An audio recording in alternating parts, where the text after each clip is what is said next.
Assalamualaikum warahmatullahi wabarakatuh. Bismillahirrahmanirrahim. Nawaitu ta'allum wa ta'lim wal naf'a wal intifa' wal ifada wal istifada wat tadhakkur wat tadhkir wal hatha 'ala at-tamassuk bi kitabillahi wa sunnati rasulih wad du'a'i ila al-huda wad dalalah ila al-khair ibtigha'a wajhillah wa ridahu wa qurbi wa thawabih. اللهم يا من مقاليد الأمور كلها بيده وإليه يرجع الأمر كله يا فتاح يا عليم افتح لنا فتحا قريبا يا فتاح يا عليم يا فتاح يا عليم يا فتاح يا عليم. اللهم أغننا بالعلم وزينا بالحلم وأكرمنا بالتقوى وجملنا بالعافية. اللهم ارزقنا فهم النبيين وحفظ المرسلين وإلهام الملائكة المقربين برحمتك يا أرحم الراحمين. ربي زدني علما ووسع لي في رزقي وبارك لي فيما رزقتني واجعلني محبوبا في قلوب عبادك وعزيزا في عيونهم واجعل لي وجيها في الدنيا والآخرة ومن المقربين. يا كثير النوال يا حسن الفعال يا قائما بلا زوال يا مبدئا بلا مثال ولك الحمد ولك المنة ولك الشرف على كل حال يا أول الأولين ويا آخر الآخرين ويا ذا القوة المتين ويا راحم المساكين ويا أرحم الراحمين. وصلى الله على سيدنا محمد وعلى آله وصحبه وسلم والحمد لله رب العالمين. بسم الله الرحمن الرحيم. الحمد لله رب العالمين والصلاة والسلام على أشرف الأنبياء والمرسلين سيدنا ومولانا محمد وعلى آله وصحبه أجمعين. سبحانك لا علم لنا إلا ما علمتنا إنك أنت العليم الحكيم. رب اشرح لي صدري ويسر لي أمري wahlul 'uqdatam min lisani yafqahu qawli. Amma ba'd. Para hadirin wal hadirat segenap jamaah Masjid Jami' Nurul Yaqin yang dirahmati Allah Subhanahu wa taala.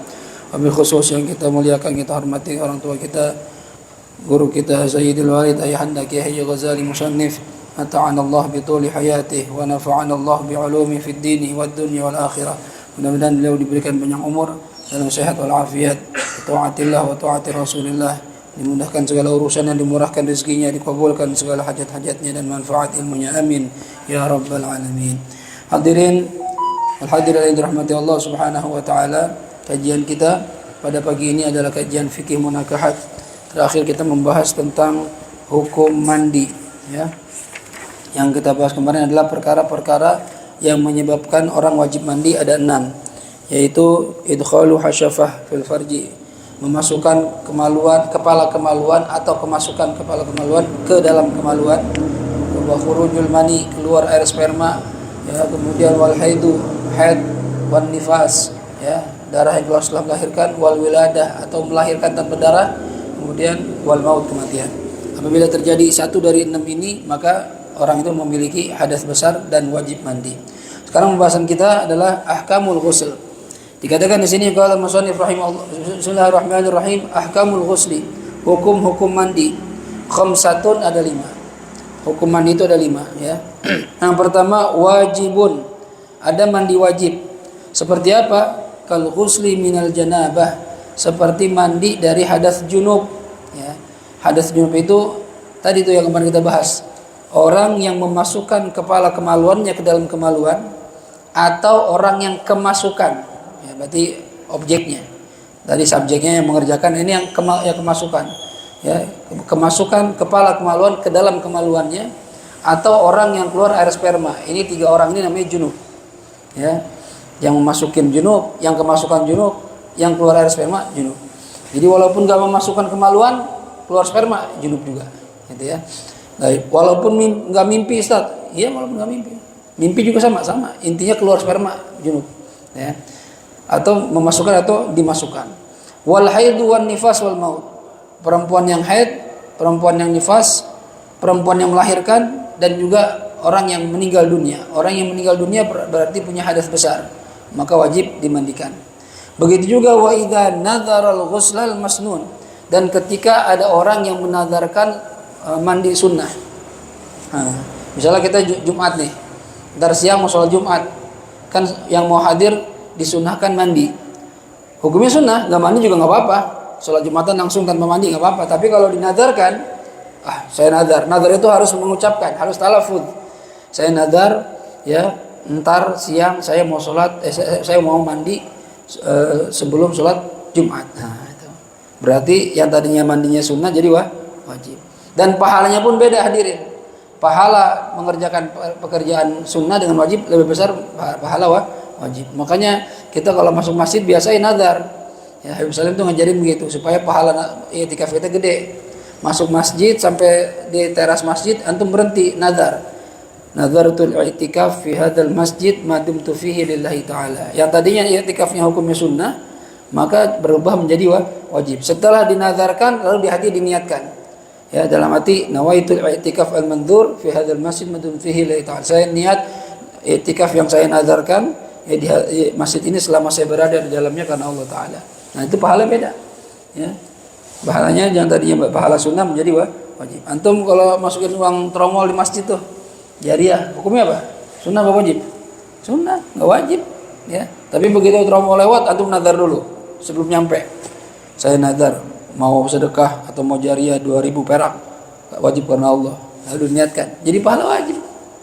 Itu triknya, trik ibadah. Jadi pahalanya apa? Kerjanya sama, cuma pahala beda. Itu yang kata Allah katakan, qul hal yastawil ladzina ya'lamuna wal ladzina la ya'lamun. Katakan apakah sama orang yang berilmu dengan yang enggak punya ilmu? Beda. Kerjaannya mah sama, cuma pahalanya banyakkan dia karena dia tahu triknya. Gitu ya.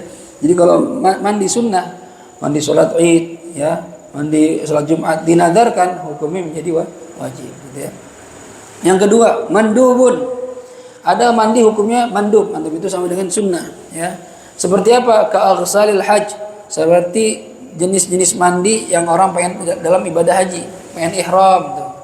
Kan orang kalau mau pakai baju ihram kita mandi dulu, ya, mandi baru pakai baju ihram, kita sholat sunat lalu niat. Nah, itu mandinya itu sunnah.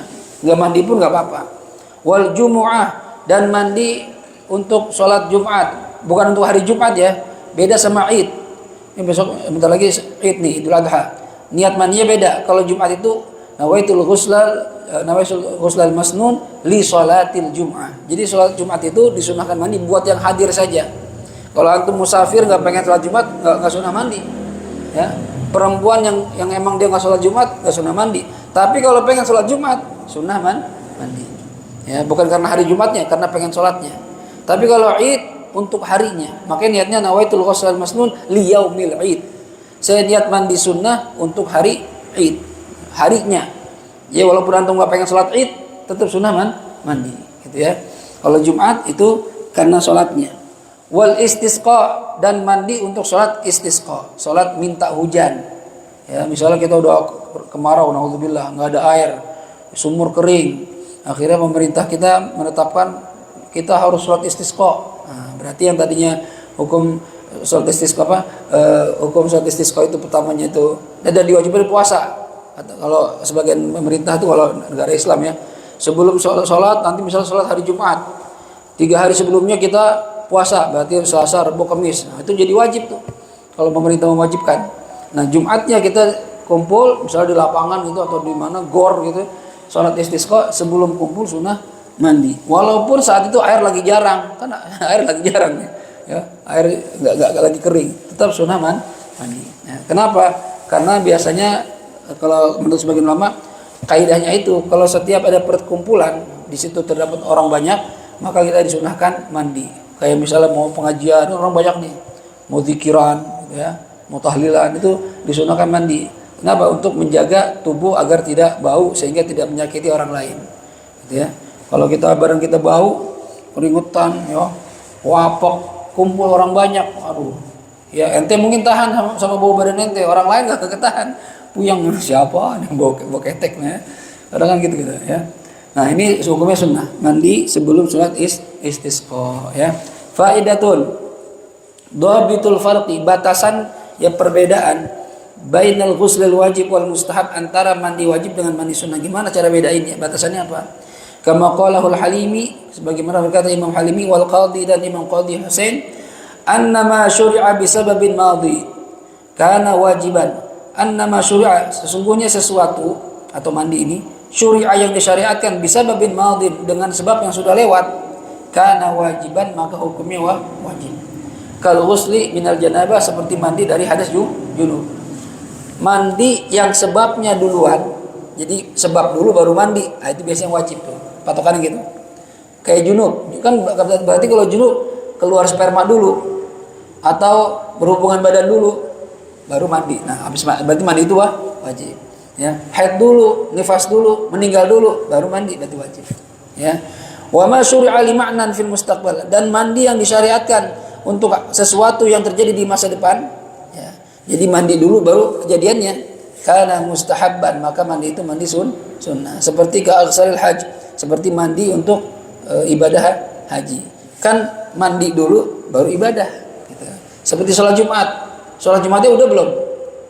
Belum. Mandi dulu baru sholat. Nah, itu biasanya yang model begitu, yang sebabnya belakangan, mandinya duluan, itu berarti mandinya mandi sunnah.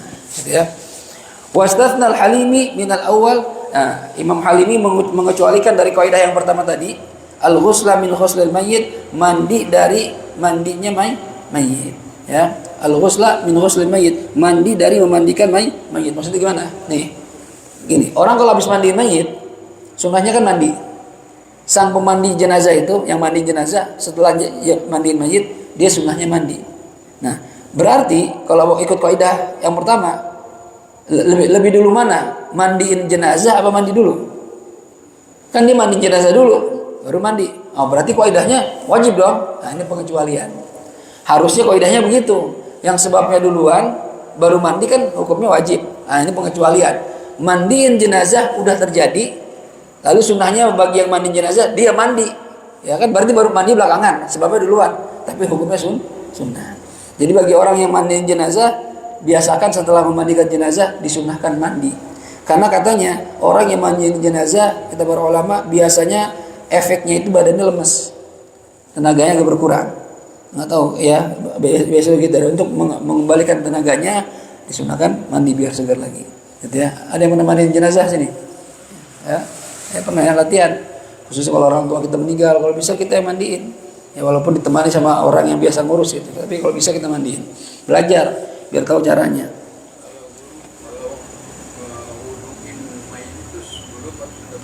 Mewudukan mayit itu sebelum atau sudah mandi? Sebelum.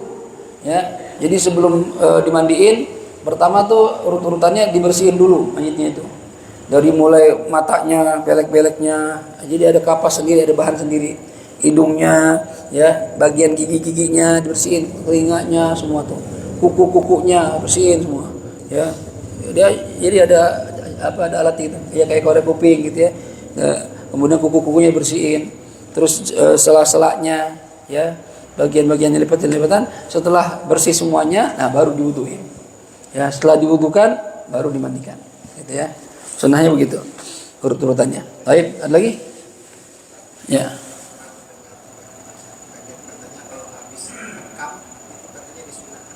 Nah, kalau habis bekam apakah disunahkan mandi? Iya, memang disunahkan mandi. Karena apa? Karena biasa orang setelah bekam itu lemes juga, gitu ya. Dan apa namanya? Sebentar. Disunahkan mandi. Tunggu. Bekam. Sebentar. Ntar coba saya lihat dulu. Wallahu alam. Ya, saya takut salah jawab nih. Ya, apakah sunah mandi setelah bekam? Ntar saya cari. Ya. Tapi memang bekam itu memang sama seperti orang memandikan jenazah, biasa lemes. Ya, apa ini keluar darah tuh, ya, biasa lemas.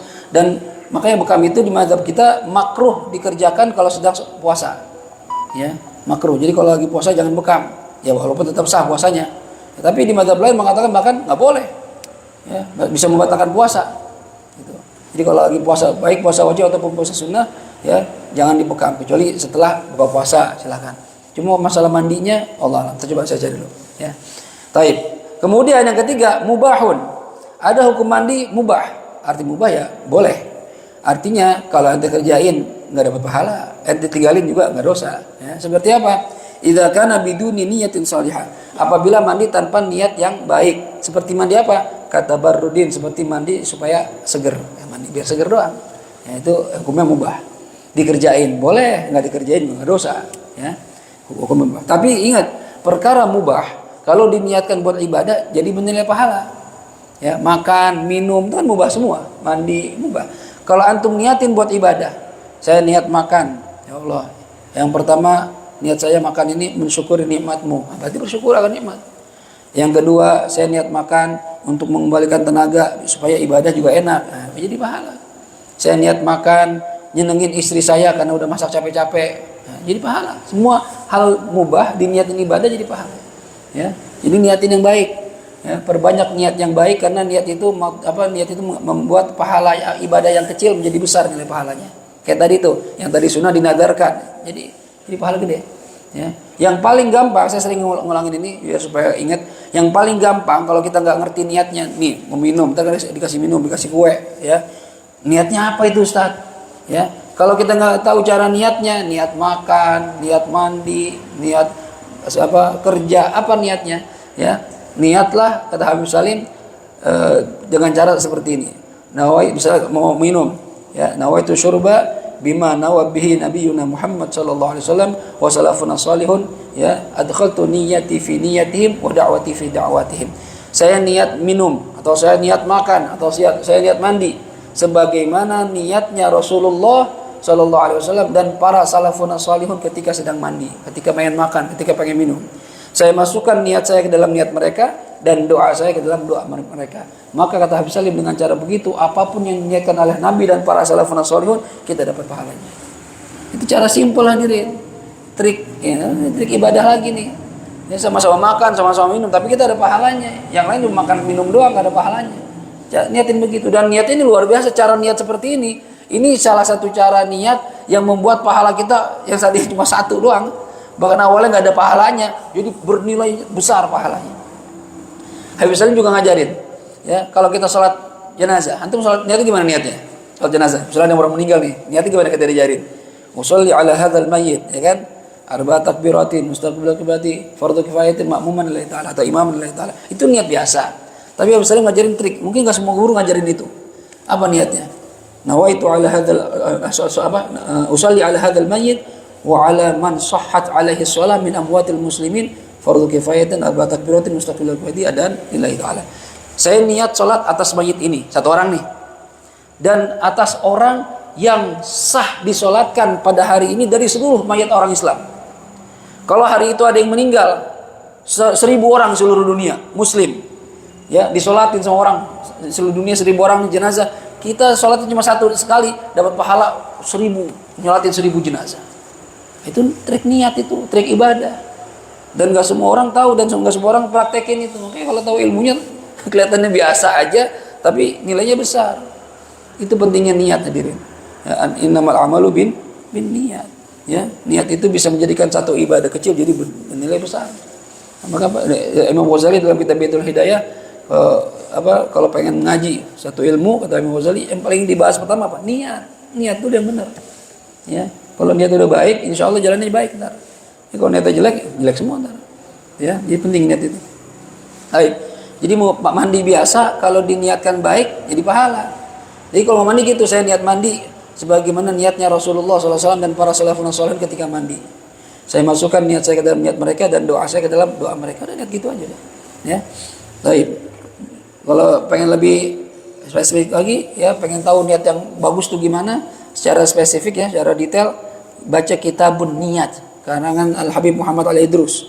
Itu disitu diajarin tuh, niat makan, niat minum, niat pakai baju, niat belajar, niat kerja, semua diajarin. Niat nikah ada niat hadirin. Satu halaman khusus tuh niat nikah. Jadi orang ya yang tadi cuma nikah niatnya buat ibadah doang satu, ini udah pahala banyak tuh. Diniatin. Saya waktu mau nikah saya niatin dulu tuh, waktu mau akad. Saya baca dulu niatnya ini. Itu baru akad. Ya, jadi pahala gede. Baik, yang keempat, makruhun.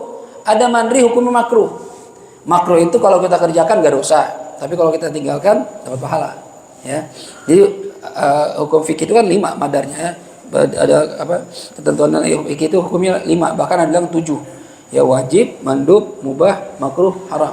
sah dan batal. Itu hukum fikih. Fikih bahas ini aja di 7 ini, nggak kemana-mana udah antara 7 ini. Nah, arti makruh perkara yang kalau kita kerjakan tidak berdosa, tapi kalau kita tinggalkan karena ikut aturan syariat maka dapat pahala. Ya, seperti ini mandi. Mandi al-ghuslu bil inghimas lis-shaim. Mandi dengan cara merendam, ya, berendam, nyelam, ya. Bagi orang yang sedang puasa itu makruh. Walau kana al-ghuslu wajiban, walaupun mandinya wajib. Jadi kalau antum lagi puasa, siang-siang tidur mimpi basah, mimpi keluar sperma, ya, kan wajib mandi, pengen sholat. Nah, kalau mandi jangan berendam. Kalau antum mandi berendam di bak, di bathtub atau di kolam renang, ya, lagi puasa itu makruh. Kenapa? Karena khawatir biasanya orang kalau mandi berendam air akan masuk melalui lubang. Mau lubang hidung, lubang telinga, lubang mulut, lubang kemaluan itu biasanya masuk. Sehingga membatalkan puasa. Jadi kalau mandi lagi puasa, mandinya biasa aja, siram aja gitu. Atau pakai shower, jangan berendam. Ya. Nah, jadi hukumnya makruh. Artinya kalau antum kerjain mandi berendam lagi puasa, ya nggak dosa, ya. Tapi kalau antum tinggalkan karena ikut syariat dapat pahala, ya. Maka dan ingat, walaupun makruh nih misalnya nih, makruh doang Ustaz, saya berendam tetap berendam, saya pengennya berendam, air masuk, wah saya batal tuh, ya, nggak dimaafkan, puasa kan batal karena mandinya itu dengan cara berendam hukumnya makruh, ya. Kalau niat meninggalkannya gitu syariat. Contoh lagi misalnya makruh di luar bab mandi, ya, misalnya uban, memelihara uban, membiarkan uban di kepala kita atau di jenggot kita atau di mana gitu, ya, itu kan hukumnya sunnah. Ya, membiarkan uban tumbuh itu hukumnya sunnah. Kata Nabi, orang yang beruban nanti di hari kiamat ubannya berubah menjadi cahaya. Ya. Nah, kalau kita hilangkan uban kita, dosa nggak? Enggak dosa, makruh aja. Ya. Tapi kalau antum biarkan itu uban dengan alasan ikut syariat, maka antum dapat pahala, gitu. Ya. Jadi kalau ada orang misalnya ubannya dibiarin, kayak antum apa nih, ubannya dibiarin. Kalau ditanya sama orang, Pak, uban nggak disemir atau nggak hilangin aja? Enggak Ustaz, jangan. Emang kenapa? Kata orang, saya kalau ubannya lebih wibawa, lebih ganteng. Nah, berarti bukan karena ikut syariat, karena alasan dunia, itu nggak ada pahalanya. Tapi kalau alasannya kenapa nggak dihilangin tuh? Ya sunnah Ustaz. Kata Nabi kan jangan dihilangin. Nah, berarti setiap hari dapat pahala sunnah gara-gara punya uban. Itu. Yang punya jenggot, nggak dicukur, sunnah. Nah, kalau ikut sunnah, berarti dapat pahala terus tuh. Tiap hari dapat pahala, tiap detik dapat pahala. Karena memelihara sunnah, gitu ya. Nah, ini mandi ada yang makruh. Yang terakhir mandi ada yang haram. Ya, mandi yang haram itu dibagi dua. Ada haram tapi sah, ada haram tidak sah. Ya. Yang pertama yang haram tapi sah, idza kana bil ma'il musabbal li syurbi mathalan. Apabila mandi menggunakan air yang diwakafkan di jalanan untuk minum. Nah, air musabbal. Kayak gini nih. Nurul Yakin nih punya air musabbal. Air musabbal itu air yang diwakafkan oleh pemilik air tersebut untuk minum. Musabbal itu minum di jalan. Karena biasanya orang kalau wakafin air di Arab tuh, di Yaman itu banyak gini Pak. Kan dia banyak padang pasir ya. Misalnya dari Sewon ke Tarim itu kan lewatin padang pasir. Terkadang di tengah-tengah padang pasir itu ada sumur. Ya, orang gali sumur dan gak cuma gali doang. Dia sumur itu ada mesin airnya, lalu dimasukin ke alat pendingin itu air. Kayak kita nih, ya kan kalau kita bukan nggak dingin, kalau kita air biasa. Di sana itu nggak cuma air biasa, dimasukin alat pendingin, lalu disiapin gelas ada kerannya. Jadi kalau orang lagi perjalanan jauh, kehabisan air, ketemu air musabbal, itu namanya air musabbal. Air yang di tengah-tengah jalan, pinggir jalan, disiapkan khusus untuk minum orang yang lagi lewat. Nah itu diwakafinnya memang khusus minum. Berarti kalau wakaf ya buat minum, nggak boleh dipakai buat yang lain. Buat masak nggak boleh, buat mandi nggak boleh, khusus minum. Ya, nah seperti air Nurul Yakin ini, air isi ulang. Itu saya nggak tahu sikotnya itu apakah khusus buat minum atau gimana. Biasanya sih kayak buat minum tuh, air isi ulang minum soal itu. Berarti kalau antum bawa pulang ke rumah buat mandi nggak boleh. Ya, atau dipakai buat mandi nggak boleh karena memang wakafnya itu buat minum. Nah kalau ada orang mandi wajib atau mandi ya, dia niatnya mandi junub, lalu airnya pakai air musabbal, air yang diwakafkan buat minum, sah nggak mandinya? Sah, tapi nanti dosa begitu. haram tapi sah. Ya, sama seperti ente wudu atau mandi pakai air orang nyolong nggak bilang-bilang, sah nggak? Sah wudunya, tapi haram begitu karena airnya orang. Nah, sama seperti itu. Kalau ada air yang diwakafkan khusus untuk minum, antum pakai buat selain yang diwakafkan, haram. Ya. Misalnya air masjid. Air masjid ini peruntukannya buat apa? Tergantung yang wakafin. Ya. Kalau misalnya ya umum lah Ustaz, biasanya orang kalau di masjid wakafnya itu airnya ya buat kepentingan masjid, buat orang mandi di masjid, buat orang wudu bersihin masjid, itu berarti umum namanya, boleh silakan. Tapi kalau misalnya yang bikin sumur bilang ini khusus buat wudu ya, berarti nggak boleh dipakai selain wudu. Ya, jadi tergantung sang pewakafnya. Waktu wakaf itu tujuannya buat apa? Gitu ya. Jadi kalau ada air memang diwakafkan untuk minum saja, lalu dipakai mandi, mandinya sah tapi hukumnya haram. Ya, ada lagi mandi yang tidak sah, ya, haram dan tidak sah. Wa ma'a adami sihah. Kapan contohnya? Idza kana haidhan bi niyati ta'abbudi min ghairi nahwi nusukin wa 'idin wa ghusli ghasilil mayyit. Apabila ada orang haid mandi dengan niat ibadah. Kalau ada perempuan sedang haid mandi niatnya ibadah, niat ngangkat hadas besar, nggak boleh. Kan masih haid. Kalau masih haid jangan mandi dulu, ntar mandinya kalau udah berhenti. Ente udah tahu masih haid niat ya mandi junub, mandi wajib, nggak boleh. Kalau ente kerjakan hukumnya haram dan tidak sah. Jadi mandinya kapan orang haid, orang nifas? Ya setelah darahnya berhenti. Jadi kalau udah berhenti baru mandi. Gitu. Ya. Tapi ini katanya selain mandi buat ibadah haji atau umroh. Nah, kalau mandi ibadah haji umroh, ya misalnya perempuan lagi haid mau berangkat umroh, ya dari Madinah mampir ke Bir Ali, ya Masjid Bir Ali. Nah dari Bir Ali itu kan kita mandi tuh, kalau yang pernah umroh ya tahu lah. Kalau dari Madinah mau ke Mekah kan kita mandi di Masjid Bir Ali. Nah setelah mandi kita kan sholat, ya di masjid, kemudian niat ihram. Nah perempuan yang sedang haid kan ini mandi ihram hukumnya sunnah, mandi ibadah, boleh nggak?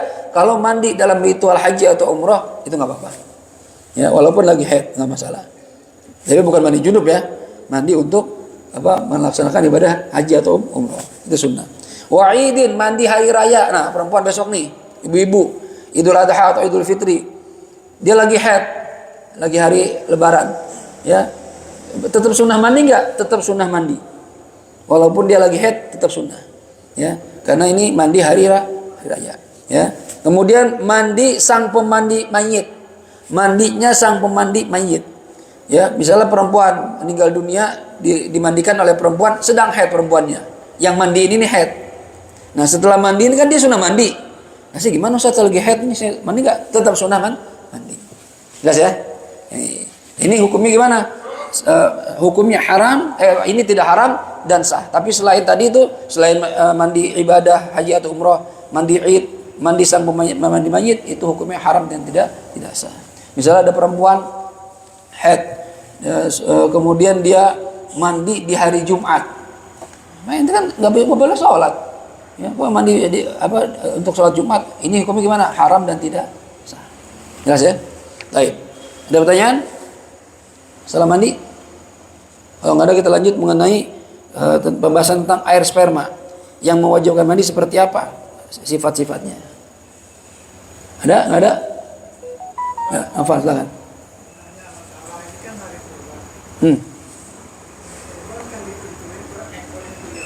Ya.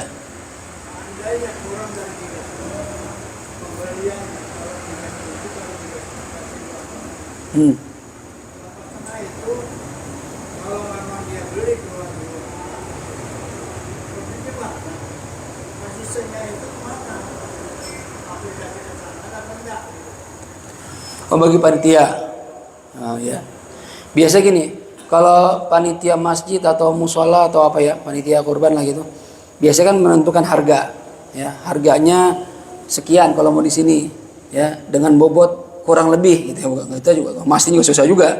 Misalnya bobot 370, ternyata 375, 365 kan susah juga.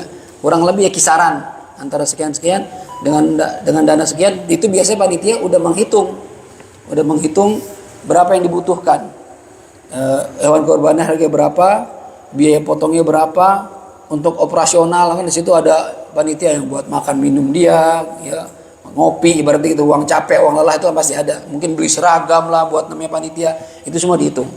Ya. Dan seandainya sudah jelas pembagian uangnya alokasinya uang, ternyata ada lebih. Ya biasanya orang yang sudah menyerahkan dana itu udah ikhlas karena memang dia tahu harga segitu. Gitu ya. Adapun lebihnya dia dianggap mungkin karena sudah ikhlas dianggap hadiah buat sang panitia. Gitu. Kecuali memang detail, saya harus tahu detail ya. Ini 3,5 buat apa aja nih? Kalau lebih balikin. Kalau ada lebih balikin. Cuma biasa orang yang sudah berkorban biasa udah ikhlas dah. Ya lebih dikit wajarlah, panitia capek namanya gitu kan, udah ngebantu. Jadi selama wajar ya masih oke, nggak masalah. Ya lebih ya beberapa ratus ya buat panitia lah. Cuma kalau lebih 5 juta nggak sapi, lebihnya 10 juta ini bukan lebih itu mah ya dinipu orang namanya itu. Ya, cuma kalau lebih dikit yang bisa dimaklumi bagi orang yang tahu emang segitulah ada lebih-lebihnya, wajar lah buat panitia, berarti dimaafkan gitu. Cuma kalau atas nama masjid, misalnya nama masjid nih ya ada lebihnya, lebih baik itu kelebihan dikembalikan ke masjid setelah panitia udah dapat semua gitu ya, kembali ke masjid supaya uang itu tidak terbuang sia-sia tapi balik jadi pahala lagi buat yang berkorban gitu.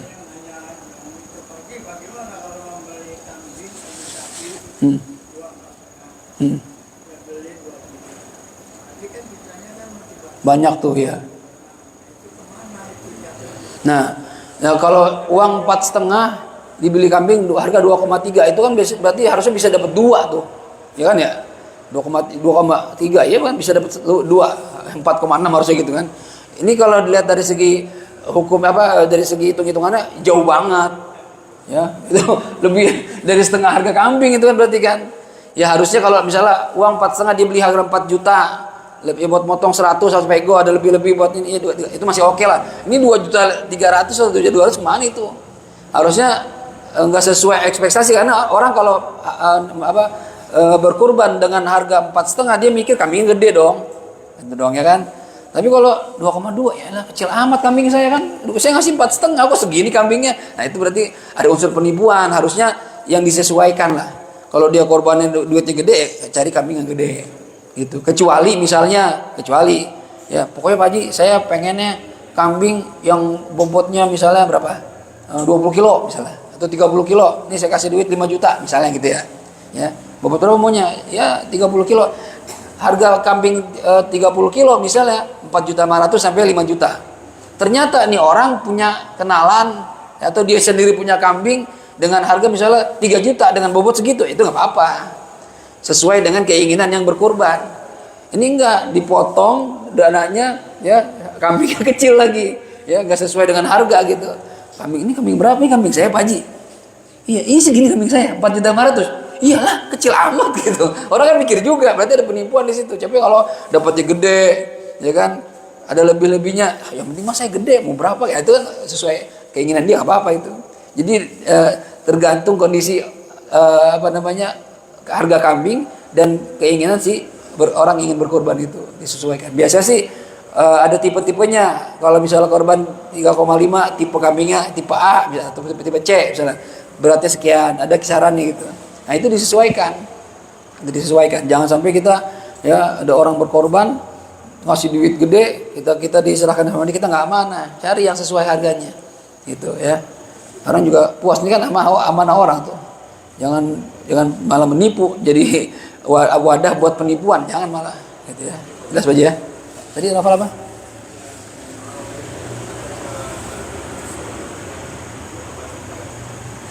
Mandi dan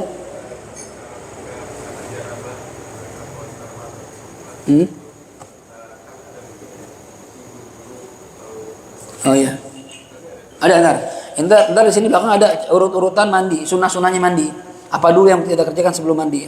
Dari mulai kencing dulu, wudu, berdiri itu entar ada di babnya. Ada lagi? Lanjut. Silakan balik. Waalaikumsalam warahmatullahi wabarakatuh.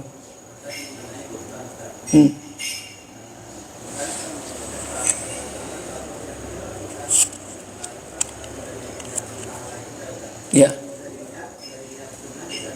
Iya betul.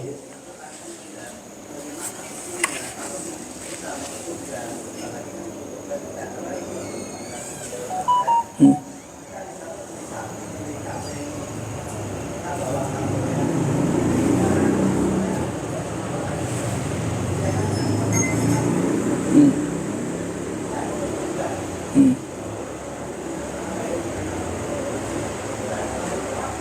Oh, baik.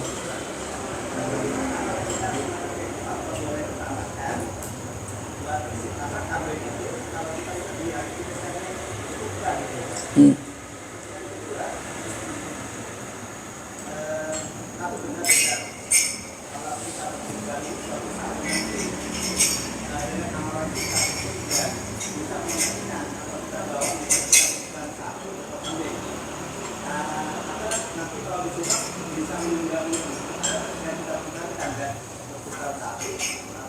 Hmm.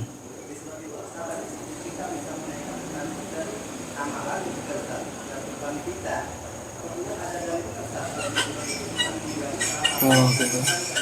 Ya. Dua pertanyaan. Satu, pertanyaan pertama, kalau ada orang beli hewan kurban, ya, lalu ditarik sama dia, dibawa pulang nih. Terus ditanya sama orang, Malik, kambing beli di mana? Haji Malik. Buat apaan? Buat kurban. Nah, apakah hukumnya berubah menjadi nazar? Karena orang kalau mengatakan saya mau berkorban, ya saya nazar mau berkurban, nah, itu berarti jadi nazar, ya. Tapi apakah tetap hukumnya sunnah? Ini ulama khilaf. Ya, kalau ada orang mengatakan ini kambing buat kurban, itu sebenarnya jadi nazar tuh. Sebenarnya hukum-hukum awalnya begitu. Ya, kalau ada orang bilang ini kambing saya buat kurban, atau ini kambing buat kurban saya, nah berarti jadi nazar. Kalau nazar berarti hukum jadi wajib. Dan kalau jadi wajib maka dia tidak boleh memakan sedikit pun bagian dari kambing tersebut, nggak boleh ikut makan. Wajib disedekahkan semuanya. Satu. Tapi menurut sebagian ulama enggak. Bagi orang awam kalau mengatakan ini buat korban, itu bukan berarti dia menyatakan nazar, kata para ulama. Itu cuma ikhbar saja, ikhbar kalau dia atau ini mau ikut sunnah berkurban. Jadi tidak serta-merta dihukumi jadi nazar. Jadi ada khilaf masalah ini. Makanya hati-hati kalau seandainya ada orang bawa kambing atau kita bawa kambing, ya, terus ditanya ini buat apa nih? Ya, kalau kita ngerti hukumnya, saya mau ikut sunnah kurban, itu sunnah jadinya. Tapi seandainya pun kita nggak ngerti hukumnya, terus bilang ini buat korban, apakah tetap dihukumi jadi tetap sunnah atau jadi nazar? Ulama khilaf. Ada yang bilang jadi nazar, ada yang bilang tetap sunnah. Bagi yang nggak ngerti orang awam tetap sunnah. Dan ini banyak kejadian di tengah masyarakat kita. Rata-rata sih orang nggak ada yang niat nazar sebenarnya. Cuma ikhbar saja ngasih tahu nih pengen ikut kurban. Jadi tetap sunnah. Itu dua pendapat ulama. Yang pertama. Yang kedua, apakah benar ada dalil yang mengatakan kalau kita berkurban nanti kita ketika melewati sirat akan punya kendaraan? Iya, ya. Ada dalil dari hadis Nabi kita Muhammad SAW mengatakan, "Azzimu dhahayakum fa innaha 'ala sirati matayakum." Perbesarlah hewan kurban kalian karena ya nanti hewan kurban ini akan menjadi kendaraan buat kalian dalam melewati sirat. Nah, cuma ulama ngebahas itu kendaraan itu emang bentuknya bentuk sapi atau kambing atau onta apa gimana? Wallahu a'lam. Ada yang bilang ya udah bentuknya onta antar. Ada yang bilang ya pokoknya kendaraan aja sebagai ganti ya, kita berkurban. Ya, makanya saya sering mengajak jamaah teman-teman ya yang nanti Idul Adha punya rezeki korban, hadirin. Jangan sampai enggak. Bahkan Nabi pernah mengingatkan, kata Nabi, "Man kana lahu sa'atun falam yudhi fala yaqrabanna musallana." Barang siapa yang punya keluasan rezeki tapi dia tidak mau menyembelih hewan kurban, maka jangan sekali-kali dekati tempat sholat kami, kata Nabi. Nabi nggak suka tuh, Nabi benci ada orang mampu tapi nggak mau korban, ya. Makanya saya kemarin waktu di perumahan ngajar itu, saya tanya, ini perumahan berapa satu klaster, ada berapa rumah? 140 unit Ustaz. Terus muslim semua? Enggak, ada 10 rumah non muslim. Berarti 130 muslim, ya. Ya. Terus korbannya berapa sampai sekarang yang sudah terdaftar? 2 sapi, 4 kambing. 2 sapi berarti 14 orang. Sama 4 kambing berarti 4 orang, baru 18 orang. Kalau satu rumah, tiap rumah korban harusnya ada minimal ada 130 hewan kurban harusnya. Ya. Terus yang 112 orang nih pada kemana? 112 rumah. Padahal kita dianjurkan minimal satu rumah itu ada 1 orang berkurban minimal untuk menggugurkan ya kesunahan buat yang lainnya. Jadi kalau udah ada 1 orang di 1 rumah berkurban, maka yang lain udah nggak makruh, nggak korban nggak apa-apa. Minimal 1 orang, 1 rumah 1 orang. Ya. Jadi kalau antum mampunya cuma 1 ekor doang, ya udah minimal 1. Saya aja begitu. Jadi saya mau 2 mau 3 nggak mampu, duitnya nggak ada, ya saya gilir aja. Tiap tahun ganti-gantian. Kemarin saya, tahun ini istri, besok anak pertama, tahun depan anak kedua, begitu terusnya. Kalau kita mampu 2 ya 2 langsung 2 gitu, silakan. Ya, jangan sampai nggak berkorban. Jadi memang ada keistimewaan nanti punya kendaraan untuk melewati sirat berdasarkan hadis Nabi Muhammad sallallahu alaihi wasallam. Demikian. Jelas? Ada lagi?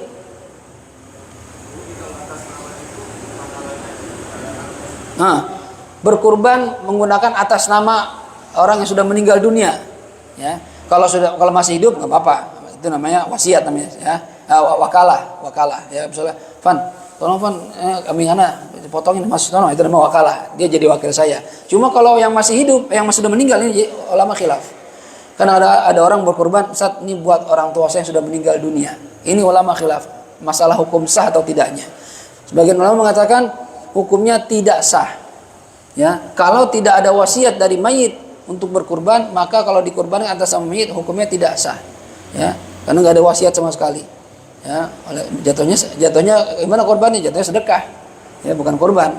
Tapi sebagian ulama mengatakan sah. Ya, walaupun tidak ada wasiat, hukumnya sah. Jadi ada 2 pendapat nih.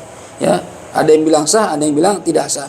Nah, jalan tengahnya gimana? Kata para ulama, mendingan kalau kita ingin kurban buat orang sudah meninggal dunia, buat guru kita, orang tua kita, ya, leluhur kita, gimana? Niatkan saja buat yang masih hidup. Kita misalnya nih mau korban buat saya nih, buat ibu saya misalnya, niatin aja saya korban buat saya atas nama saya. Ketika dipotong itu kan nyebutin nama, ya, ini udhiyah bin fulan bin fulan, gitu kan, Abdul Hafid bin Ghazali. Setelah dipotong, saya niatkan, ya Allah terima korban saya, dan saya niatkan pahalanya hadiahkan buat ibu saya yang sudah meninggal dunia. Nah, itu sepakat ulama mengatakan sah. Karena sedekah buat orang meninggal dunia memang dalilnya sahih, hadisnya sahih, ya, kuat. Nabi dulu ada sahabat datang, ya Rasulullah, bapak ibu saya sudah meninggal, gimana cara saya berbakti sama mereka? Kata Nabi, sedekahlah buat mereka berdua. Artinya sedekah dengan niat buat mereka. Jadi kalau kita kurban, lalu pahalanya kita niatkan buat orang tua kita, dapat. Atau misalnya kita berkurban, ada sering nanya gini, Ustaz, bagaimana kalau saya niat berkurban buat satu keluarga saya? Ya, jadi satu kambing, anaknya 2, ya, kita suami istri anak 2. Ini kambing dari Abdul Hafid dan Sofia dan Arbi dan Aira, boleh nggak? Mantap, kita nggak boleh begitu. Tetap satu kambing itu buat satu nama, atau 1/7 sapi atau unta buat satu nama, ya. Tapi pahala nanti bisa dihadiahkan, gitu atau apa? Jadi kita misalnya motong kambing nama satu orang, ya. Setelah itu dihadiahkan pahalanya, saya hadiahkan buat istri saya juga, Ustaz. Ya Allah, buat istri saya, buat anak-anak, itu boleh, nggak masalah. Ya, kalau ada misalnya kolektif, kurban kolektif kayak di sekolah-sekolah itu kan anak-anak suka ngumpulin duit, patungan, seorang misalnya 5.000 apa 10.000, dapat kambing, dapat sapi, itu nggak boleh. Ini sapi dari madrasah Nur Manaratul Islam, nggak bisa begitu, ya, karena yang namanya sapi buat nama 7 orang, atau kambing buat 1 orang. Ya kalau gitu gimana, Ustaz? Kalau misalnya sebutin 7 orang doang, yang lain ngiri, misalnya gitu kan, atau 1 orang doang yang lain ngiri, gimana? Ya berarti jatuhnya bukan kurban, jatuhnya sedekah saja. Niat hukumnya beda. Sedekah dibagi-bagiin juga, cuma bukan kurban. Kadang ada PT gitu, PT suka nyumbang di mana, naruh di mana gitu. Ya, mendingan kalau misalnya PT nyumbang itu, ya, izin aja sama bosnya, bos ini saya namain 7 orang ya, dari bosnya, dari direksinya gitu, daripada atas nama perusahaan jatuhnya bukan kurban. Jelas balik. Ya.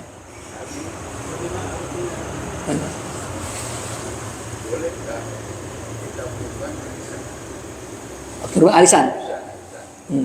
Hukum kurban arisan, sekarang ada model arisan. Ada yang model arisannya itu dapatnya duit, ada model arisan yang dapatnya hewan kurban. Ya, ini ulama membahas tuh di Lirboy itu ada bahas masalah itu, ya. Bahas masail dikatakan sah. Jadi misalnya kita patungan nih arisan, tiap orang misalnya gope, ya, misalnya gitu ya. Ada berapa orang nih? Ada 7 orang atau 8 orang. Berarti kan 3,5 atau 4 juta dapatnya, gitu kan. Nah, begitu dikocok, dapat keluar saya misalnya, ya, dapat duit 4 juta. Yang 4 juta ini ntar saya beliin buat kambing, ya, dengan harga itu, gitu ya. Ada juga yang arisannya kambing, ya.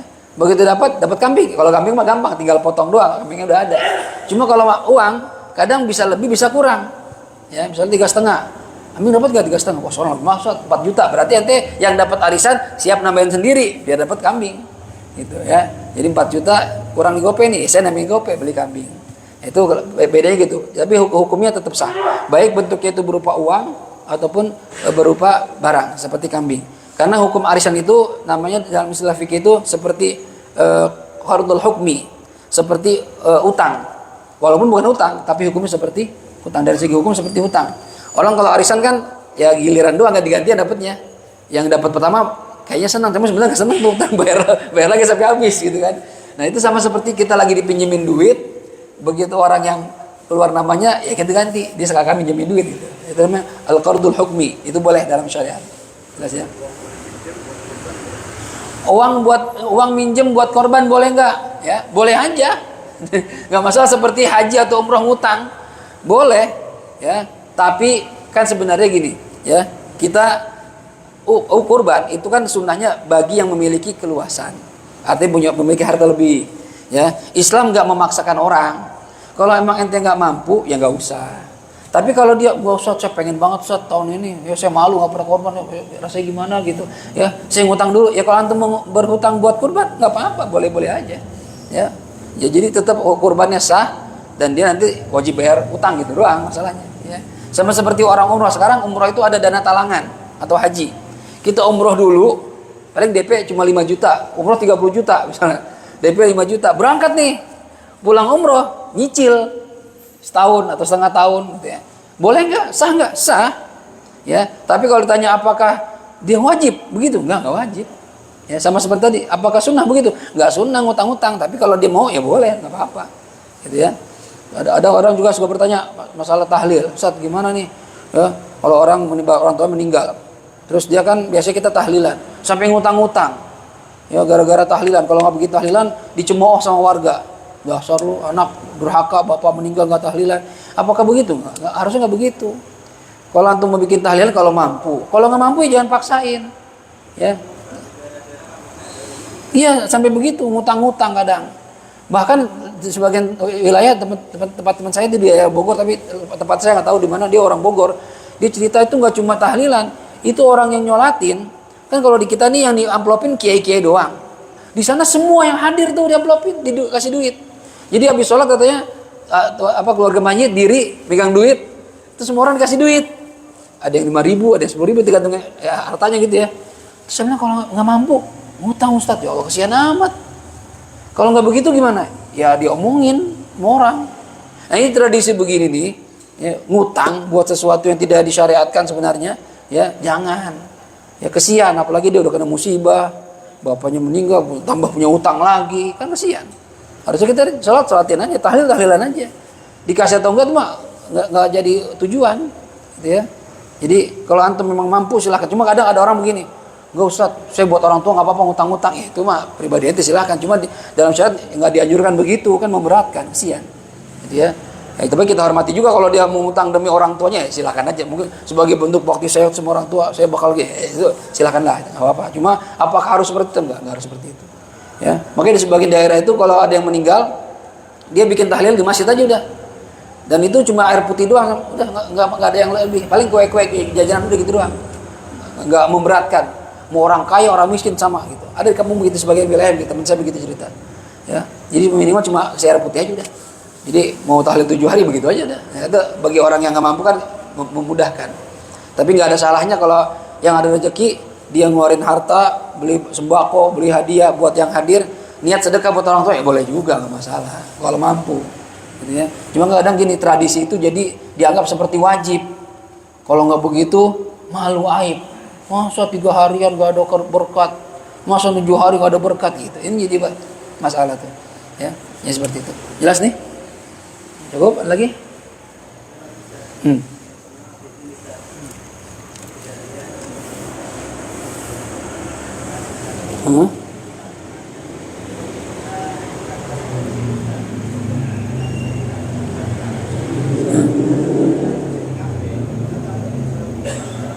Gimana? Iya, terus?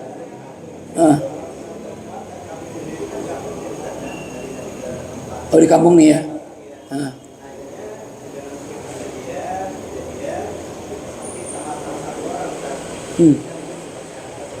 Iya. Iya.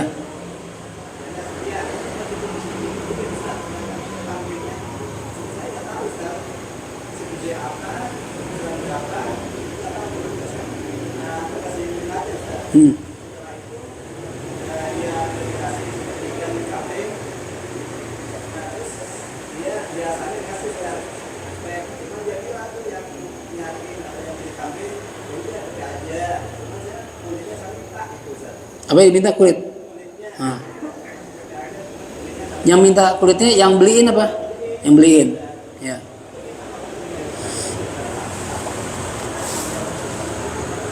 Baik. Nah, gini, ya ada kasus nih, Pak Alek, dia mau korban cuma karena perempuan, kan dia nggak mungkin beli ke pasar beli kambing gitu ya, nggak etis.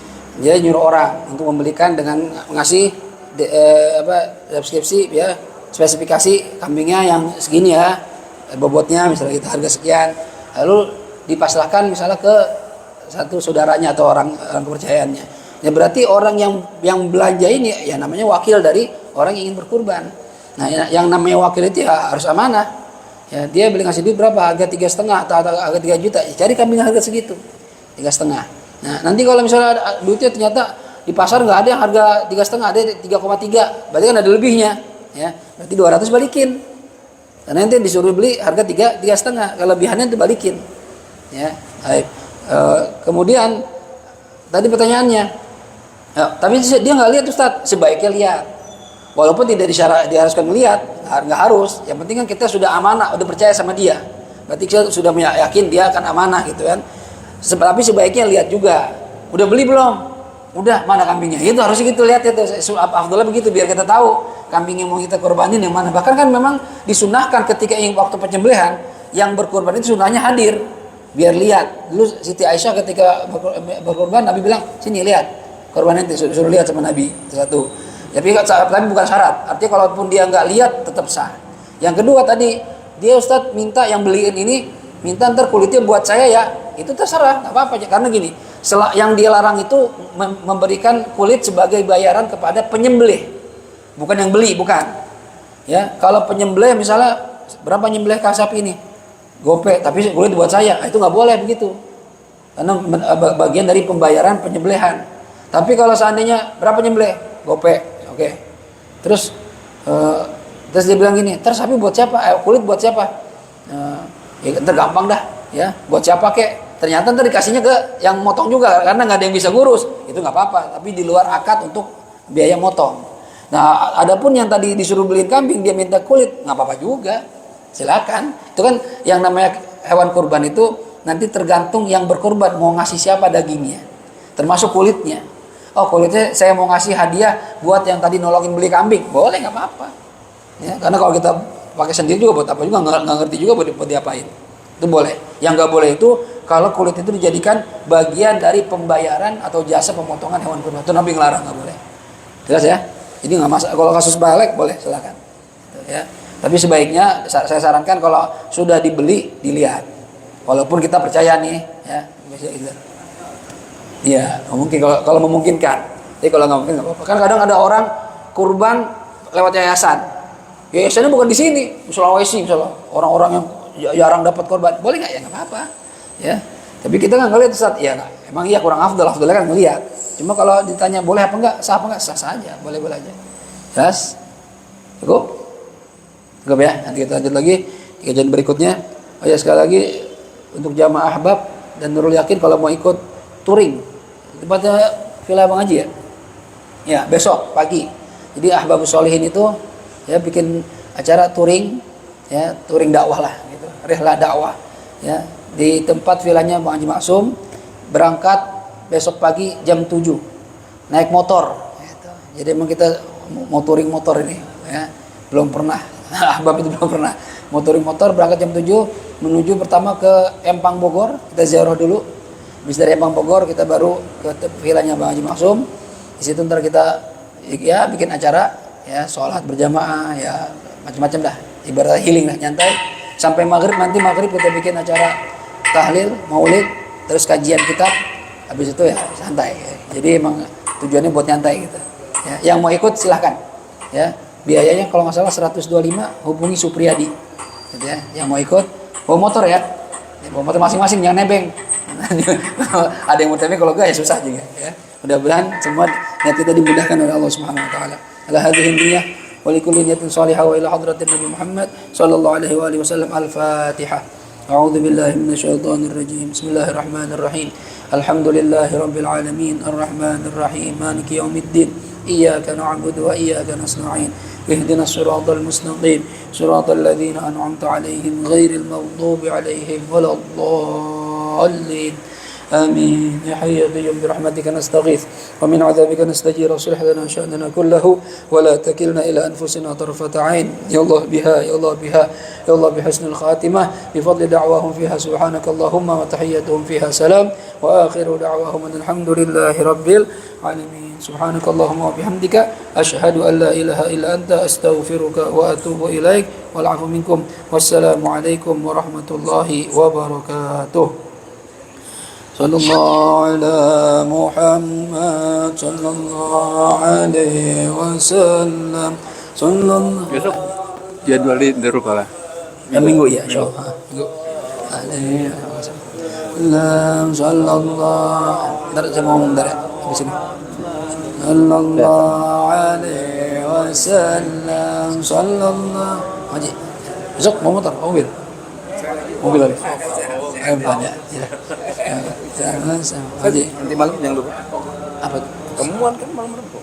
jadi bentar ya. Di mana ya Besok berangkat dari sini. dari sini dari masjid ya.